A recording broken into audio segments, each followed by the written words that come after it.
Australian fast bowler Mitchell stock की अहलिया और kangaroos women कप्तान एलिजा हेली ने धर्मशाला में होने वाली खौफनाक कहानी बता दी। अपने पैगाम में लिखा कि धर्मशाला में प्लेयर्स की सूरत हाल से लाइल्म रखा गया।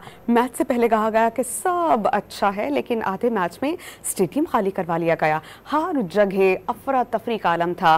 फॉफ डुप्लेसी को नंगे पांव भागना पड़ा। ऑस्ट्रेलियाई खिलाड़ियों को भारत जाने से पहले हुकूमत की ट्रैवल एडवाइजरी मद्देनजर रखनी चाहिए। ऑस्ट्रेलियाई फास्ट बॉलर मिचेल स्टॉक की अहलिया और कैंगरू विमेन कप्तान एलिजा हेली ने धर्मशाला में होने वाली खौफनाक कहानी बयान कर दी। अपने पैगाम में उन्होंने लिखा कि धर्मशाला में प्लेयर्स को सूरत हाल से लाइल्म रखा गया। मैच से कबल कहा गया कि सब अच्छा है, लेकिन आधे मैच में स्टेडियम को खाली करवा लिया गया था। ऑस्ट्रेलियाई फास्ट बॉलर मिचेल स्टॉक की अहलिया और कैंगरू विमेन कप्तान एलिजा हेली ने धर्मशाला में होने वाली खौफनाक कहानी बयान कर दी। अपने पैगाम में उन्होंने लिखा कि धर्मशाला में प्लेयर्स को सूरत हाल से लाइल्म रखा गया। मैच से कबल कहा गया कि सब अच्छा है, लेकिन आधे मैच में स्टेडियम को खाली करवा लिया गया था।